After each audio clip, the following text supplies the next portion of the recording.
Cuando yo defino con el decorador class method, que en Delphi se usa la palabra reservada class y después se pone function o procedure, a partir del Delphi 8 hay ahora otra palabra reservada que se puede usar, que yo puedo poner static procedure. Si fuera lo mismo en Delphi class que static o en programación, no existirían las dos, existiría una sola. En C# existe algo que es static y en C++ también, pero no son métodos de clase. Porque ¿qué significa la palabra, el término método de clase? Es un método que se le puede llamar a una clase. ¿Pero a quién se le llaman los métodos? A los objetos. Entonces, un método de clase es un método que se le llama a las clases cuando son usadas como objetos, porque a los objetos son a los únicos que se les puede llamar instancias. Cuando yo declaro en C++, en C# un método estático, eso no es un método de clase. Eso es un método global que se ve bajo el espacio de nombre que implica la declaración de la clase. ¿Entendieron lo que dije? Es un método global. Como mismo puede haber un procedimiento global, o sea, un procedimiento global, como yo puedo recibir. Cuando yo declaro en C# algo que dice namespace x.y, y aquí yo declaro una función que dice void doIt, ¿qué yo estoy haciendo? Yo estoy declarando un término, un identificador que se llama doIt, que se ve desde dentro del espacio de nombre x.y. Y yo desde cualquier lugar podría decir x.y.doIt y llamar a esto. Esto no es un método, esto es una función, un procedimiento global. Lo único que su nombre completo puede tener un identificador de espacio de nombre delante. Cuando yo declaro una clase, cuando yo declaro un namespace que se llama X y declaro una clase que se llama Y y le declaro adentro un método estático que se llama doIt, x.y.doIt es la misma cosa que esto. O sea, es algo global cuyo nombre completo tiene un espacio de nombre identificado por x.y, porque las clases, además de como clases, en esos lenguajes se pueden usar como espacios de nombre y dentro tienen el nombre concreto de ese método. Pero es un problema de visualización. Desde qué espacio de nombre se ve ese identificador. No tiene nada que ver con métodos que se les puedan llamar a un objeto. Cuando yo le llamo un método a un objeto, siempre yo dentro de la ejecución de ese método tengo una referencia a la instancia del objeto que ejecutó el método, ¿sí o no? En C# se llama this, en Delphi se llama self, en Python normalmente se le pone self porque en Python es explícito, no implícito como en los otros lenguajes que mencioné, pero un método estático no tiene instancia dentro. Y por lo tanto no es un método. Y el término método estático es un disparate semántico. Eso es un procedimiento global. Ahora, cuando yo hablo, volvemos a la carga, de métodos de clase, vamos a volver al ejemplo que tenemos aquí.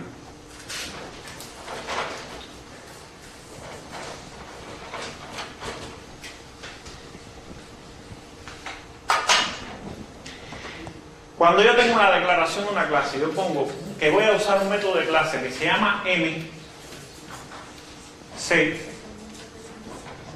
y después declaro un método que se llama MI. Entonces yo puedo decir a.mc. Yo estoy usando como instancia de este método que estoy llamando aquí, ¿a quién? A la clase A.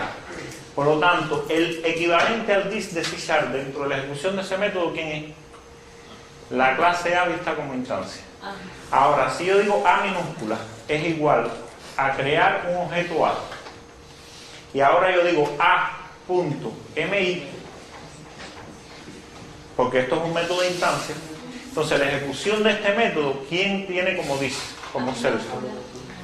a la instancia de A, no a A. Entonces, cuando yo estoy declarando un método de clase, esto funciona así. Ahora, los métodos que se le pueden llamar un objeto cumplen con con las relaciones que establece la herencia. ¿Por qué? Si yo tengo una clase A que tiene un método de clase que se llama MC y que tiene un método de instancia que se llama MI, y de A hereda B, que redefine el método de clase que se llama MC. Cuando yo diga A.MC, ¿quién se llama? Este. Cuando yo digo B.MC, ¿quién se llama? Este. Si yo digo B minúscula es igual a crear una instancia de B, construyéndola con el constructor de B, entonces cuando yo diga B.MI, ¿quién se llama? El de A, porque B no redefinió a ese método que estamos definiendo aquí. Igual pasa si no redefine el método de clase, será igual al de MC. Sí. Ahora, el Python tiene métodos estáticos. Una pregunta ahí no se puede decir B.MC, no, B minúscula. B minúscula punto MC no. No se puede decir todo lo que da. No, yo lo que puedo decir es algo como lo que sigue. Type db.mc.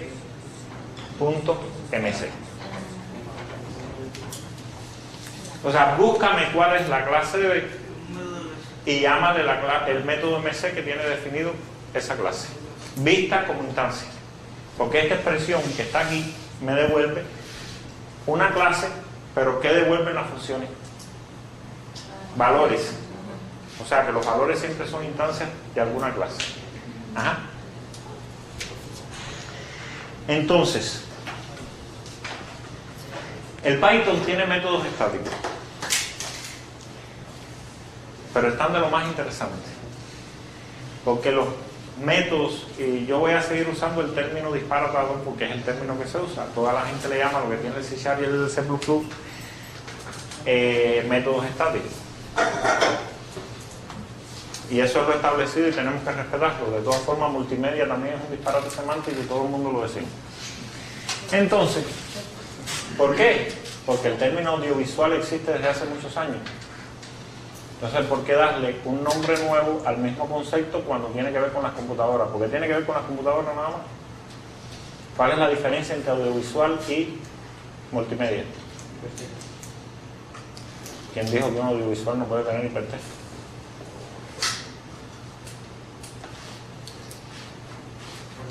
¿Por qué no?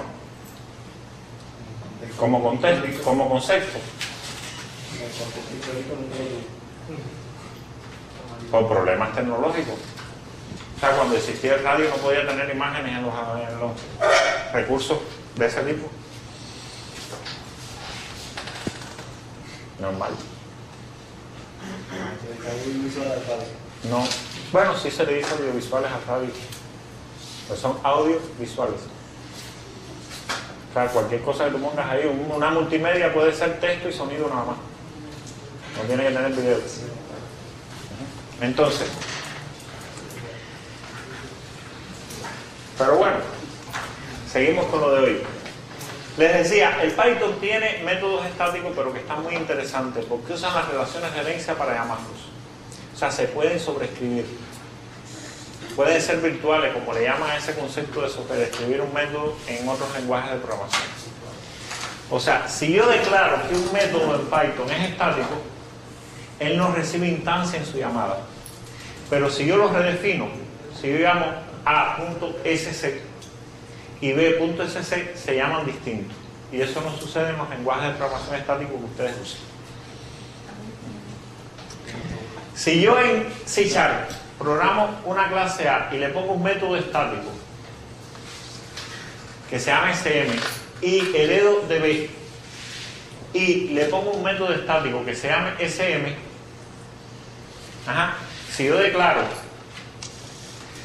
es que no puedo poner el ejemplo de C# porque no tiene metaclase. Estás usando ahora métodos de clase y estás ya cayendo en static method. Sí, pero es que en Python se usa la relación de herencia. O sea, si yo en Python digo x es igual a A y yo digo x punto método estático, se llama este. Y si yo ahora digo x es igual a B y digo x.sm, se llama este. En Delphi, que sea en metaclase y que hay métodos estáticos a partir de la versión 8, esto no funciona así. Porque si yo digo MA, o sea, tipo metaclase de A, X, yo estoy poniéndolo con la sintaxis del C#, disculpen, es igual a A. Cuando yo llame AX.sm, se va a llamar el método de acá arriba. Y si yo digo X es igual a B, esta asignación es correcta porque B es una instancia de la clase MA, porque MA es metaclase de A. Cuando yo diga esto, no se llama el método de acá abajo. Se llama el de acá arriba porque en Delphi se llaman las cosas por el tipo. En C# no. En C# siempre se llaman por la instancia, por el valor actual. En Python, disculpe. Entonces, esto que yo puse aquí, el mismísimo Donald Knuth, el mismo del arte de la programación de computadoras, el del LaTeX, el de los TrueTypeForms y el de varios etcétera, explicó una teoría que él le llamó Literary Programming. Dice Grady Bush en esa teoría, como principio muy general, que el código fuente de los programas de programación deben servir de documentación de esos software. Entonces, varios lenguajes de programación están usando esas técnicas. Por ejemplo, en C# se ponen como comentarios, poniendo dentro de comentarios ciertas estructuras de XML, comentarios que se ponen con triple y se ponen encima con triple comentarios. Se ponen dentro de esos comentarios un documento de XML que describe la documentación de estas cosas. En Python, en Java creo que es parecido, ¿no? Si mal no recuerdo. ¿Eh? En C# es parecido que en Java. Entonces en Python, las documentaciones de cualquier estructura es una cadena. Esto es una constante de cadena en Python. Las constantes de cadena en Python se empiecen con comillas triples y se cierren con las mismas comillas triples. Son constantes de cadena que pueden tener más de una línea. Entonces, la cadena que ponga después de la definición de un método, las cadenas que ponga después de la definición de una clase,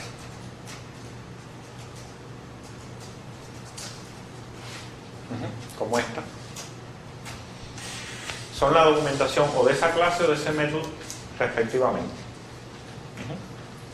Ahora, bueno, aquí como yo chequeo la instancia, eso es trivial. Recorro todas las skills y si una skill no es instancia de la metaclase que está llamando este método, entonces lanzo un error de tipo. Ahora, ya como métodos de instancia y no como métodos de clase, las habilidades tienen los siguientes métodos.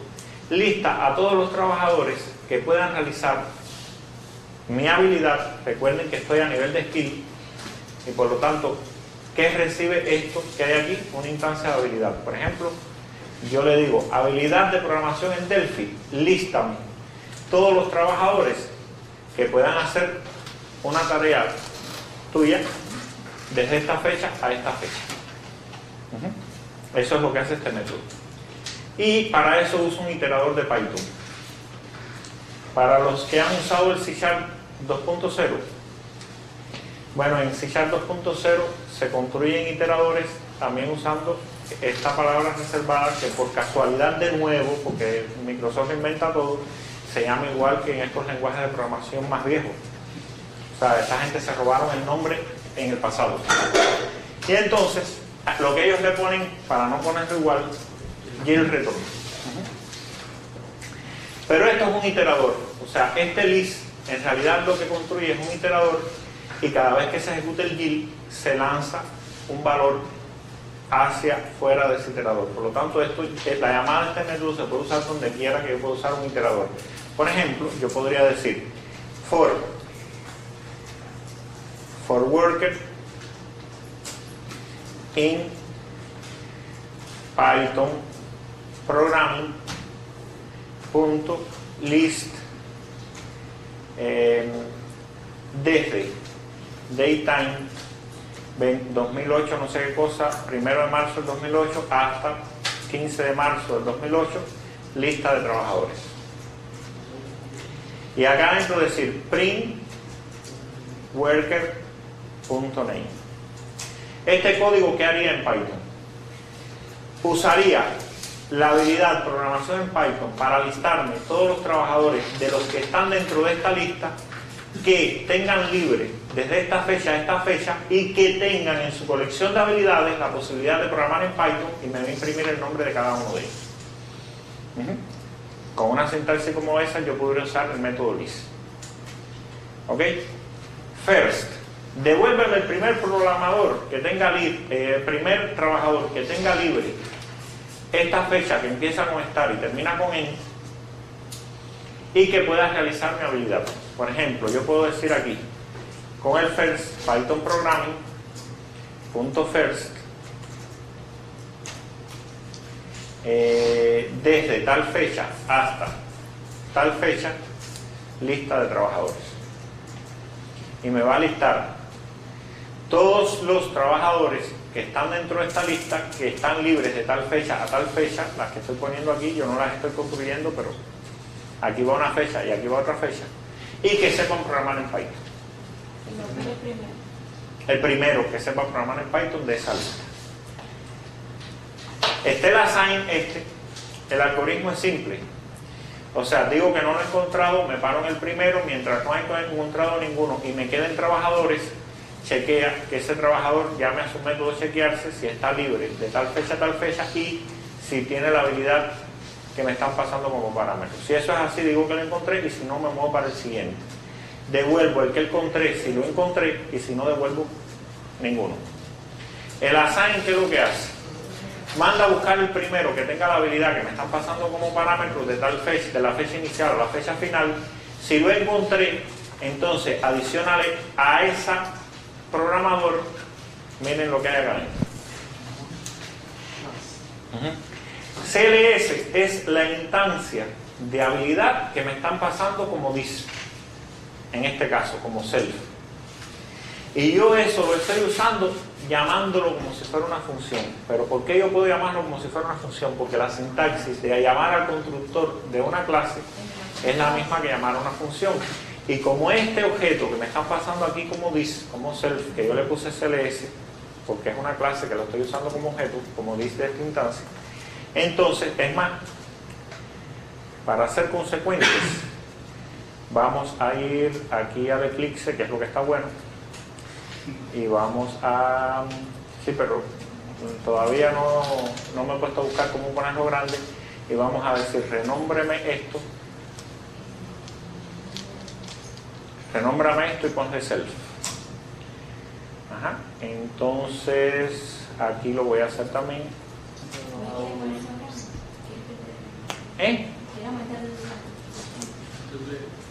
Al Eclipse. No, yo ahora me paso para el otro lado y ya está grande.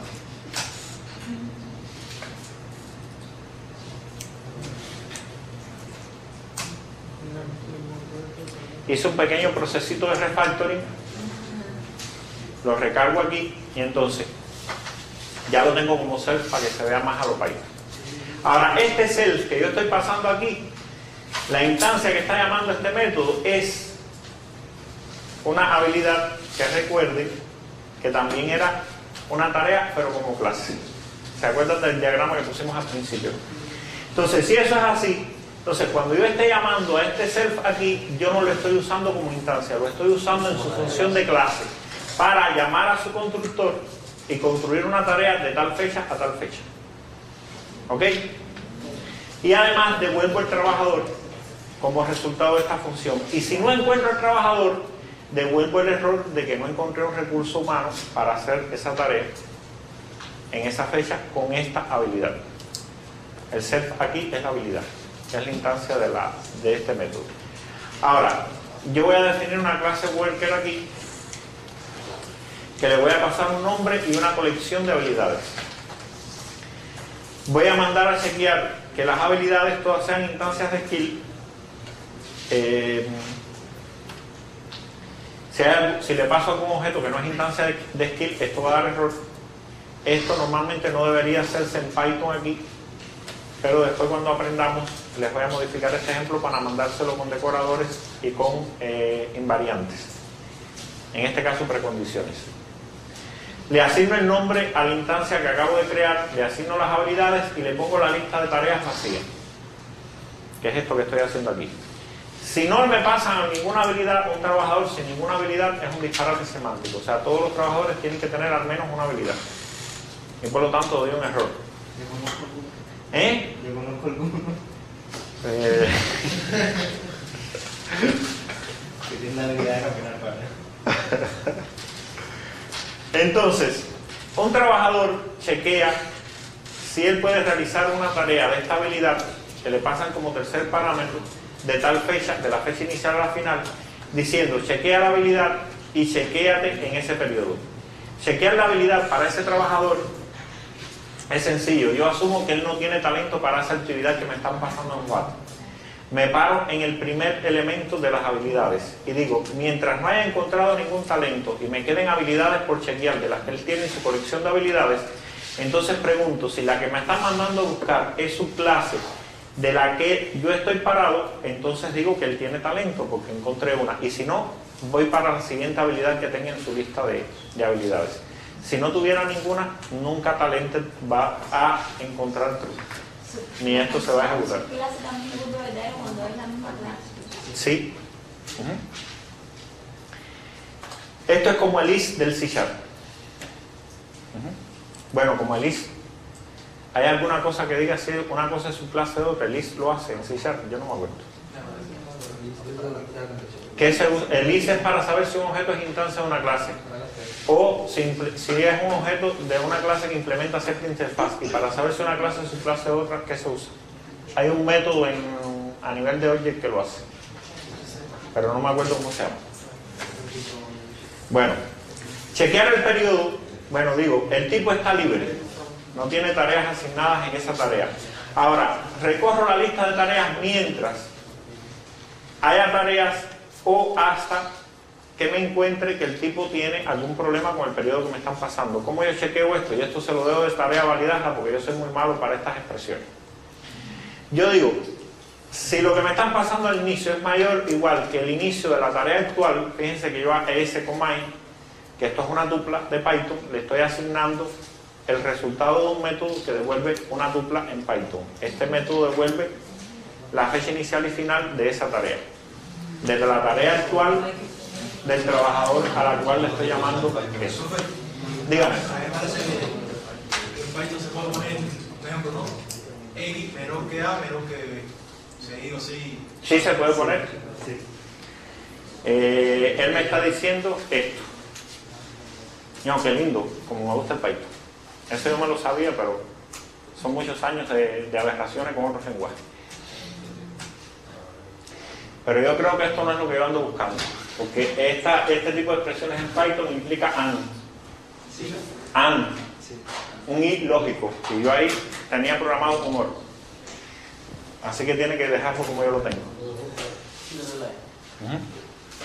Pero bueno, la aclaración estuviera buena si fuera un AND. Eso que él me dijo, si fuera un AND yo lo hubiera podido decir aquí, estar mayor o igual que ese, menor que E. Y eso me chequea que estar sea mayor o igual que ese y menor que E. Que fue eso lo que él me propuso. Ahora, si la fecha es mayor que la de inicio, mayor o igual o menor o estrictamente menor que la final de la tarea, o la fecha de final es estrictamente mayor que la fecha de inicio de la tarea, o la fecha de final es menor o igual que la fecha final de la tarea, entonces el tipo se solapa su periodo con ese que yo estoy analizando y por lo tanto no está libre para ese periodo porque al menos tiene un espacio de tiempo ocupado ahí. Se podrían hacer utilitarios para el trabajo con fechas que incluyan esta operación y llamarla más lógicamente ahí, porque esta operación está un poquito densa. Pero aquí decimos, bueno, como se solapa, de alguna forma no está libre en ese periodo y por lo tanto ya devolvemos falso y no tiene sentido seguir buscando porque ya sabemos que tiene alguna tarea metida allá adentro, en ese periodo, que siempre tiene que ser solo una si esto está bien programado. Entonces, si no, seguimos para la siguiente tarea para comprobarla y al final devolvemos si quedó libre o no. Adicionar una tarea, es decir, a la lista de tareas del Python, adicionales tal tarea. Y entonces, llegó la hora del receso.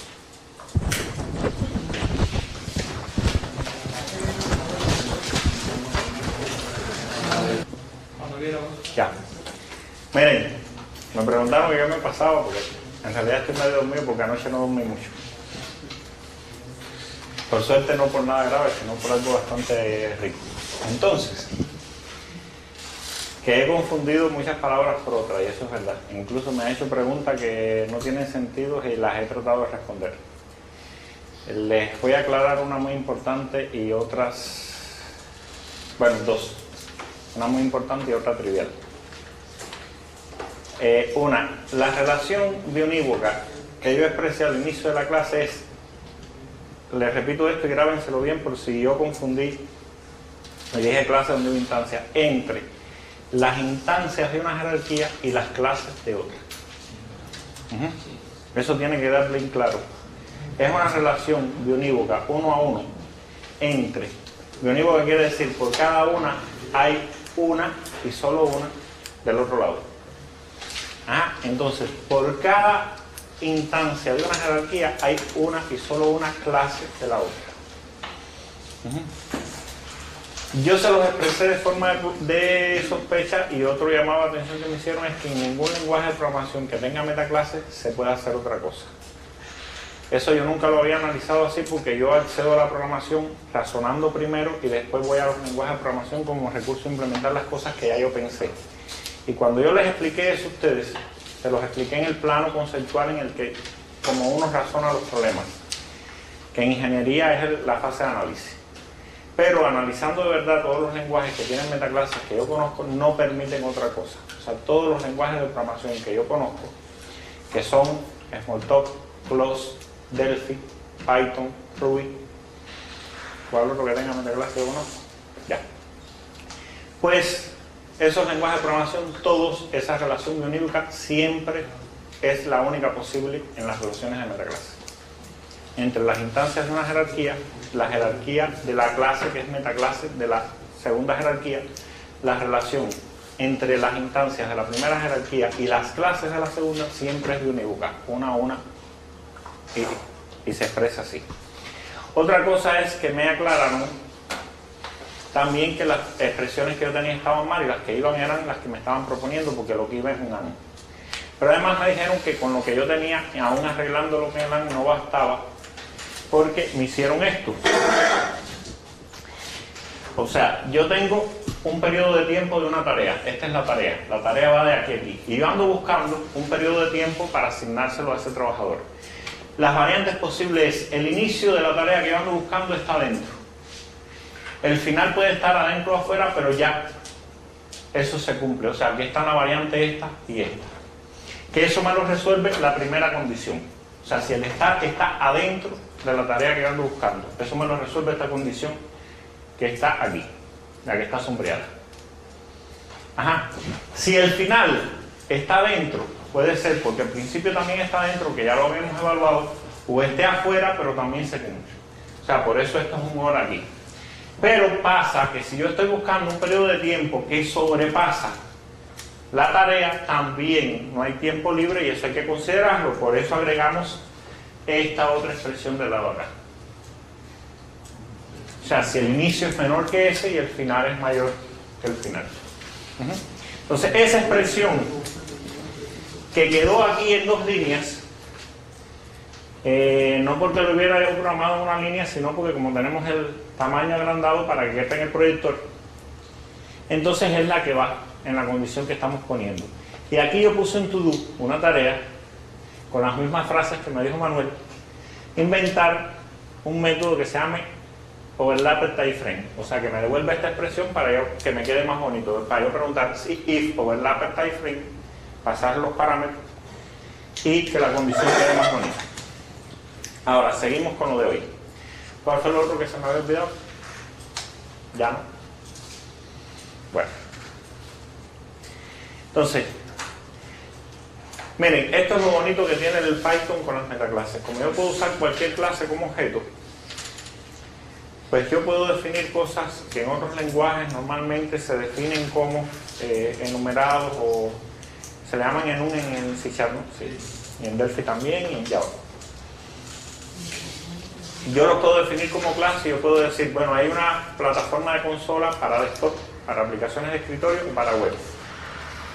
Por supuesto, definirlas así como clases puras no tiene mucho sentido en Python, porque yo en Python hubiera podido decir lo siguiente: console, desktop, web es igual a 0,1,2 y yo hubiera hecho uno de los enumerados usando tuplas en Python de los otros lenguajes y usar esos valores. Pero ¿por qué a mí me gustan las clases? Porque yo puedo preguntar, como en Python todas las cosas son objetos, esto que yo acabo de hacer aquí, console es una referencia a un entero. Entonces una pregunta como esta, is instance o is subclass,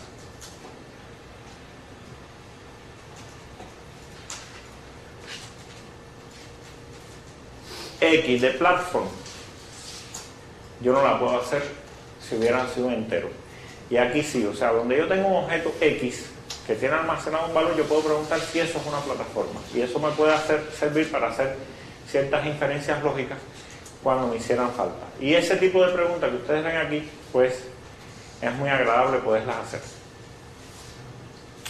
Entonces, aquí también yo defino un nivel, o sea, una herramienta de desarrollo puede tener nivel de framework o nivel de sistema de gestión de contenido. Defino una clase que es lenguaje de programación, de ahí heredo Python, que digo que tiene estas cosas que se definen en Python. Los que saben Python saben lo que es, pero los que no son atributos de instancia, sino son atributos de clase. Por lo tanto, estos atributos yo los puedo usar de la siguiente forma: Python.functional. Pero si yo digo X es igual a Python, o L, lenguaje, es igual a Python, entonces yo puedo decir L.functional, puedo decir if L.functional y tomar decisiones. O sea, estoy preguntando si el lenguaje que yo tengo almacenado en la referencia L es funcional, entonces ese lenguaje podría hacer ciertas cosas. Entonces, yo estoy describiendo los lenguajes de programación de este ejemplo. El Python es funcional, es dinámico y es un lenguaje de script. Se puede usar para las plataformas de consola, desktop y web. Fíjense que esto de aquí es una colección cuyos elementos de esa colección que son clases. Clases que se están usando como objetos aquí. Entonces esto es un uso muy simple de metaclases en Python también. Que aunque no es un ejemplo de metaclase, porque eso se usa indistintamente por ahí, bueno, sí ustedes sepan que donde quiera que ustedes pueden usar un valor, en Python se pueden usar las clases. Porque en Python hay metaclases y es muy natural que todo es un objeto. Las clases son objetos, los módulos son objetos. Todo es un objeto en Python. Todo se puede usar como objeto en Python. El C++ no es funcional, no es dinámico y no es de script y solo se puede usar para consola y desktop. Esto no es tan así, pero yo no quise poner web porque no hay nada especial en C++ para web. O sea, hay cosas, popular. Las cosas que se pueden usar en C++ para web son CGI, cosas de esas, y yo lo dejé así. Aunque el ejemplo esté incompleto, pero bueno. El C++ no es un lenguaje diseñado para hacer aplicaciones web. Es más, esto que hay aquí yo no debí incluir el C++ ni nada de eso porque debíamos haber incluido como plataforma hardware y a veces he puesto C++, esa nada más, que es para lo único que sirve si se usa bien. Porque los demás lenguajes de programación están mejor preparados siempre que el C++ para las otras aplicaciones.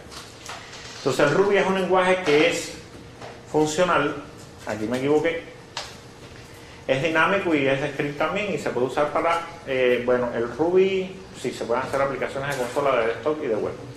El Java no es funcional, no es dinámico, no es de script y se puede usar para consola, desktop y web. El C# es un lenguaje, y ese es un chiste mío, yo dije, ¿en serio? Y pongo la risita. Es un chiste para provocar a la gente del C#. Si es un lenguaje, claro. Entonces, no es funcional, no es dinámico, no es de script y se puede usar para consola, desktop y web. El Visual Basic no es funcional, no es dinámico y no es de script y se puede usar para las tres cosas también. El PHP es un lenguaje funcional, puse true, pero no sé. ¿Alguien sabe si el PHP tiene cosas funcionales que yo no me lo sé? De programación funcional. ¿Qué para usted? De eso vamos a dar una Las conferencia. funciones no se pueden llamar directamente como verbo.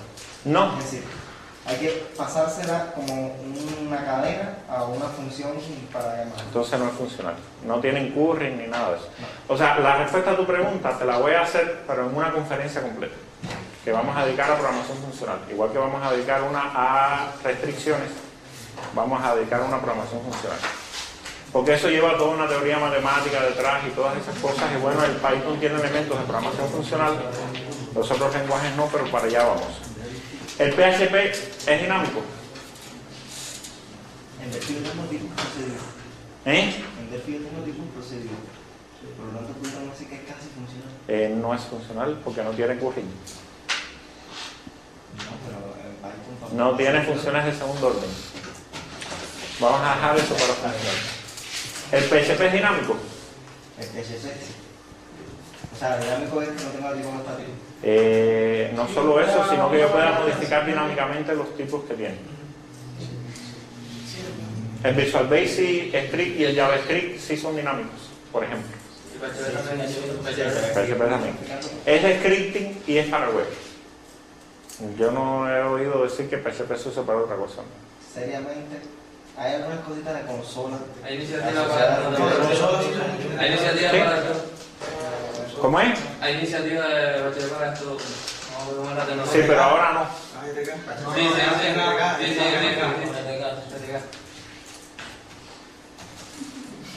Gracias por completar el PHP.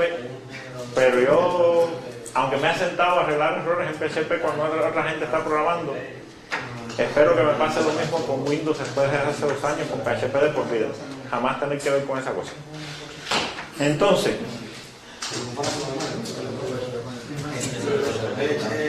Comparar los demás, le puedo quitar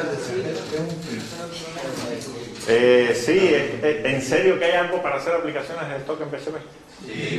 Ya déjalo. Normal. Ahora, una tarea. Miren esto que hay aquí. La metaclase de una tarea es una habilidad. Esta es la forma de expresar en Python la relación que nosotros habíamos puesto en el diagrama de UML. Entonces, una tarea es algo que se construye a partir de una fecha inicio y final. Por supuesto, todas estas clases y todos estos objetos tendrían en un problema real muchas más operaciones. Y se construye y devuelve el periodo, que fue lo que usamos ahí arriba, que devuelve una tupla con la fecha de inicio y la fecha de final. Ahora, a partir de aquí, vienen la jerarquía de clases que yo voy a heredar a partir de la base task. Que todas esas clases que yo esté definiendo ahí son instancias de skill. Porque si skill es la metaclase de task, todas las clases que hereden de task son instancias de skill. Eso es una implicación lógica. Task también es una instancia de skill. Entonces, hay una tarea de programación, hay una tarea de programación en Python, hay una tarea de programación en Java, que yo le puse algunos atributos de clase también. O sea, programación en Java lleva como lenguaje Java, el nivel no puse ninguno. Aquí cuando yo ponga non, eso quiere decir que el Java se puede usar para cualquier cosa, que no tiene un nivel específico, no es para CMS específicamente. Programación para C++, programación para Delphi, programación para SOPE. El nivel ya siempre, SOPE es un framework de orientado a objetos, por lo tanto el nivel en SOPE ya siempre es framework. Grok es un framework para web basado en SOPE. Fíjense que yo estoy diciendo oraciones en español que ustedes saben que son verdad y las estoy expresando aquí con relaciones de herencia y atributos de clase en Python. Programación en Plum es basada en SOPE, es un tipo de programación de SOPE, tiene nivel de sistema de gestión de contenido y es estrictamente para web, igual que Grok, que es a nivel de framework, no es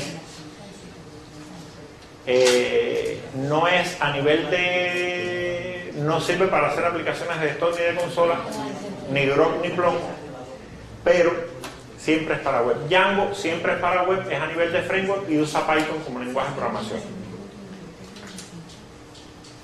Django usa Python, es a nivel de framework y usa web. Django es un framework muy popular de desarrollo para web basado en Python porque se parece mucho a las cosas, los recursos que traía Ruby on Rails, que fue el primer framework que revolucionó la programación web moderna.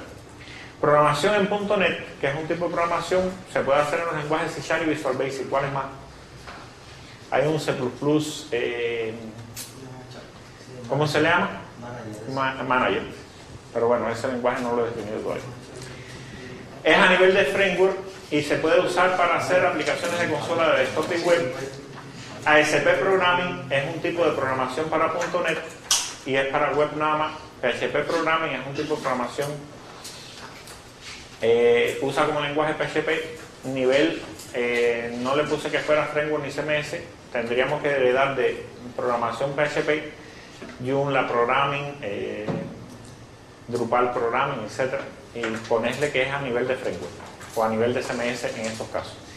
Y bueno, las plataformas que pueden ser son las mismas del lenguaje PHP que son web, nada más. Y bueno, aquí se nos acabó el problemita. Con eso que nosotros hicimos ahí, con lo que hemos explicado, llegamos a el ejemplito que les pusimos al principio, que se los voy a volver a correr para que lo vean. O sea, cuando yo corro esto, el OR, sí, los backslash no me gustan.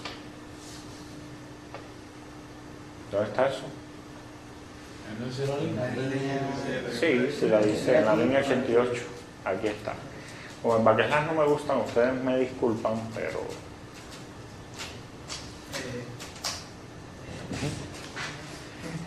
Entonces, ese programita que yo hice ahí, usando los algoritmos de búsqueda simples que yo programé arriba, y fíjense que lo interesante de todo esto está en que estas cosas que parecen aquí tan simplemente expresadas en otros lenguajes no se pueden hacer.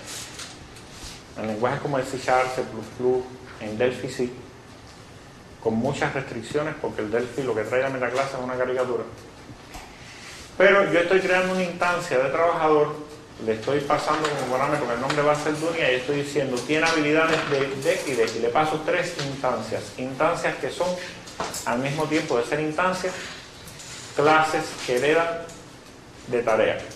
Entonces, yo aquí repito un proceso varias veces, que es de tal habilidad asignar una tarea con ciertos parámetros, pedir al trabajador al que se le asignó esa tarea e imprimir los resultados, que eso es lo que ustedes están viendo. Ahora, esto que está aquí, a ver si ahora no funciona, es haciendo un intento de que dé un error. O sea, yo quiero buscar una tarea de .NET que esté en esta fecha y como esa fecha estaba tomada, me va a dar un error. Ajá.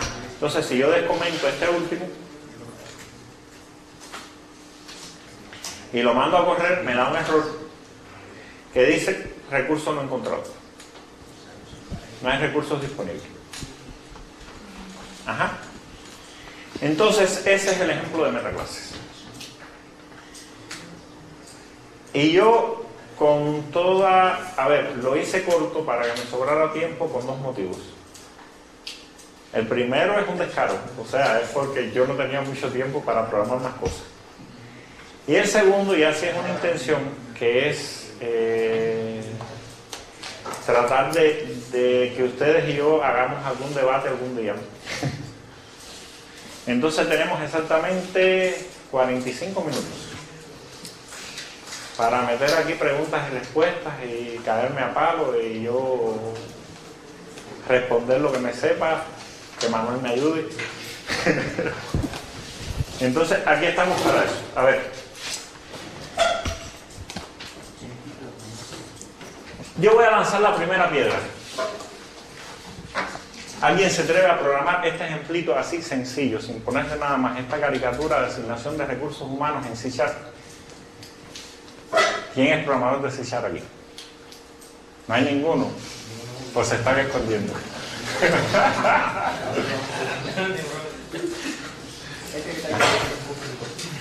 Ah, por cierto,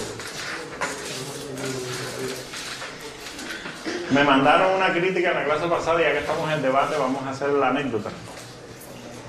Alguien me dijo que cuando yo estaba hablando de los lenguajes de programación, de lo malo que estaban todos,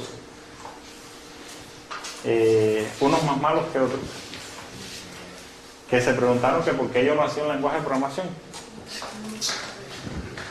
Y mi respuesta fue que eso es un problema de pretensiones. Cuando yo voy a un restaurante a comer, yo voy a eso. Y a mí me gusta que me sirvan la comida bien hecha. Y si está mala, protesto todo lo que me da la gana. Porque el que está pretendiendo cocinar es el cocinero. Yo estoy pretendiendo comer. Y aquí me pasa lo mismo. Me da la gana de criticar todos los lenguajes de programación porque me los han hecho para que yo los use como si fueran la gran cosa. Entonces cuando llego al restaurante la comida está muy mala. Fíjate si está mala, que la gente que les gusta ese tipo de comida, que aquí hay gente que come mucho C#, ahora no se atreve a levantar la mano. O sea, tengo o no tengo razón. O sea, si el C# estuviera tan bueno, esto quedaría más simple en C#. Yo no estoy diciendo que el Python sea el mejor lenguaje del mundo, como hay otra frase por ahí, ¿no? O sea, el Python está lleno de errores. Cosas que a mí no me gustan y todo eso. Yo solo digo, para las cosas que yo hago hoy, el lenguaje que más a mí me gusta es el Python. Eso lleva dos condiciones. Para las cosas que yo hago hoy, número uno, el lenguaje que más a mí me gusta. Entonces, mi gusto importa, porque si a mí me gusta el chocolate y a alguien no, ¿quién tiene mal gusto? Si a la mayoría de la gente le gusta lo bueno. Ajá. Entonces, pero es un problema también de gusto. Por supuesto que mi gusto yo lo matizo mucho por las cosas que, por ejemplo, por cositas como esta. A mí no me gusta estar inventando la recontrapelusa en un lenguaje como C# para resolver problemas donde siempre a mí se me aparecen la necesidad de metaclases constantemente. Entonces, ese es el cuento de la anécdota, ¿no? Yo nunca voy a hacer un lenguaje de programación, porque eso no es una pretensión mía. O sea, yo voy a usar toda mi vida lenguajes de programación que hagan para mí. Y el que pretende hacerlo, pues, que me los haga bien hechos. Y si no los hace así, yo los critico. Y es una invitación a que ustedes también lo hagan. Porque eso es superación de ustedes. O sea, los lenguajes de programación no son familia mía. Y por lo tanto yo no los defiendo. Entonces, esa era la anécdota. Y entonces, a ver, esto de las metaclases, porque yo creo que esto es muy importante. Porque este tipo de construcciones son casi un patrón que se repite mucho. Y fíjense que yo estoy usando aquí las metaclases en varios lugares. Pero solo en el ejemplo está el núcleo de cómo se usan las metaclases en el ejemplo. Pero yo uso metaclases en cualquier lugar. Por ejemplo, esto que está aquí, es decir, que yo a skill le puedo llamar a chequear las instancias. Pero yo podría usar este método para otra cosa. Yo digo, chequéame si en esta colección todas las instancias que hay son de programación en Python. Y eso me va a devolver una excepción si alguna no es una habilidad de programación en Python. Que hay varias tareas que le dan de programación en Python, por lo tanto todas esas son habilidades, instancias, habilidades de programación en Python. Ajá. Yo aquí este método lo uso solo a nivel de skill, o sea, yo digo chequea si es una habilidad, no lo uso para otros casos. Lo hago para chequear el tipo de las instancias que me le pasan a un trabajador cuando las estoy creando. Pero esto es un ejemplo clásico de cómo se pueden usar las metaclases sin muchos tapujos y sin mucho pensamiento de todas las cosas. O sea, en Python, lo primero que aquí te dicen en los manuales de Python, la primera línea que tú tratas de leer en Python es: en Python todo es un objeto. Son objetos las clases, son objetos los módulos, son objetos las funciones. Entonces, en otros lenguajes, para parches que en Python son tan naturales como decir todo es un objeto, te inventan estructuras que ya se saben de las cosas, porque en C# yo no puedo usar una función como un objeto. Tengo que crear una instancia de un delegate que tiene una sintaxis especial para eso, pero ustedes saben que si ustedes usan reflectos de .NET, cuando ustedes crean un delegate, aunque tenga una sintaxis especial, eso lo que hace es construir una instancia de una clase que ellos tienen escondida, pasándole ciertos parámetros, y esa clase redefine el operador de llamada, que los parámetros que le pasan son los metadatos del método que voy a llamar. Pero es eso lo que hacen. En Python eso no hay que hacerlo, porque cualquier método, como lo puedo usar en un objeto, yo puedo pasar un método como parámetro de otro método. Yo puedo asignarle un método a una variable. Porque todas las cosas son objetos en Python, no solo las clases. Que es el ejemplo que trajimos hoy de cómo en Python se pueden usar metaclases. Entonces el debate. Yo soy de lo más bueno, yo soy socio de todo el mundo, yo no me como a nadie. Me preguntan. ¿Qué no entendieron de lo que yo dije hoy? ¿Qué les parecen las metaclases? ¿Cuándo ustedes se han encontrado con problemas similares y han pasado mucho trabajo porque o estaban usando un lenguaje que no tenían estas cosas o no habían visto nunca un ejemplo concreto de cómo se podían usar las metaclases? Si ustedes le pusieran este problema real para resolverlo, ¿con qué estructuras lo modelarían? Si se quedan callados, voy a pensar que es verdad lo que dicen de mí por ahí, que yo lo que soy es un tipo que enseña a la gente a ser malos ingenieros. Porque esas caras significa algo como eso, porque puede ser verdad.